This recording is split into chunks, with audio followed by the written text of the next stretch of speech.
Sahih al-Bukhari 1691. Narrated Ibn Umar. During the last Hajj, Hajj al-Wada, of Allah's Messenger, he performed Umrah and Hajj. He drove a Hadi along with him from Dhul Hulayfa. Allah's Messenger started by assuming Ihram for Umrah and Hajj. And the people, too, performed the Umrah and Hajj along with the Prophet. Some of them brought the Hadi and drove it along with them, while the others did not. So, when the Prophet arrived at Mecca, he said to the people, "Whoever among you has driven the Hadi should not finish his Ihram till he completes his Hajj. And whoever among you has not driven the Hadi with him should perform Tawaf of the Kaaba and the Tawaf between Safa and Marwa, then cut short his hair and finish his Ihram, and should later assume Ihram for Hajj, but he must offer a Hadi sacrifice, and if anyone cannot afford a Hadi, he should fast for 3 days during the Hajj and 7 days when he returns home." The Prophet performed Tawaf of the Kaaba on his arrival at Mecca. He touched the black stone corner first of all and then did Ramal, fast walking with moving of the shoulders, during the first 3 rounds round the Kaaba, and during the last 4 rounds he walked. After finishing Tawaf of the Kaaba, he offered a 2-rakat prayer at Maqam Ibrahim, and after finishing the prayer he went to Safa and Marwa and performed 7 rounds of Tawaf between them and did not do any deed forbidden because of Ihram, till he finished all the ceremonies of his Hajj and sacrificed his Hadi on the day of Nar, 10th day of Dhul Hijjah. He then hastened onwards to Mecca and performed Tawaf of the Kaaba, and then everything that was forbidden because of Ihram became permissible. Those who took and drove the Hadi with them did the same as Allah's Messenger did. Sahih al-Bukhari 1692. Narrated Urwa.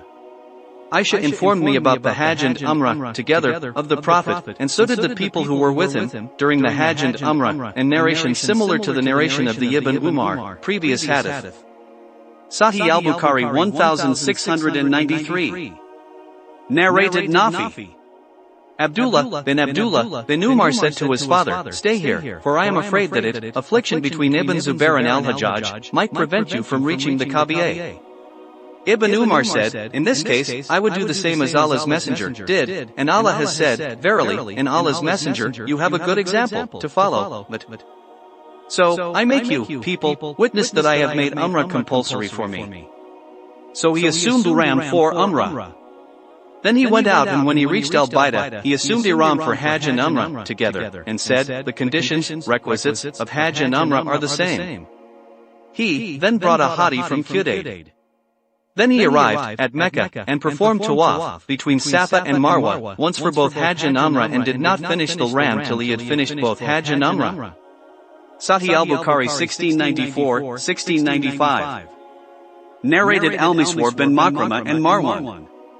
The Prophet set out from Medina with over 1,000 of his companions at the time of the Treaty of Hudaybiyah, and when they reached Dhul Hulayfa, the Prophet garlanded his Hadi and marked it and assumed Ihram for Umrah. Sahih al-Bukhari 1696. Narrated Aisha. I twisted with my own hands the garlands for the button of the Prophet, who garlanded and marked them, and then made them proceed to Mecca, yet no permissible thing was regarded as illegal for him then. Sahih al-Bukhari 1697. Narrated Hafsa.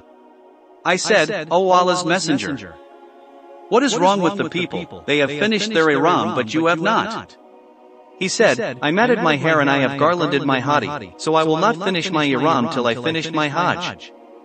Sahih al-Bukhari 1698. Narrated Aisha. Allah's Messenger used to send the Hadi from Medina, and I used to twist the garlands for his Hadi, and he did not keep away from any of these things which a Muhrim keeps away from. Sahih al-Bukhari 1699. Narrated Aisha. I twisted the garlands for the Hadis of the Prophet, and then he marked and garlanded them, or I garlanded them, and then made them proceed to the Kaaba, but he remained in Medina, and no permissible thing was regarded as illegal for him then. Sahih al-Bukhari 1700. Narrated Abdullah bin Abu Bakr bin Amr bin Hazm.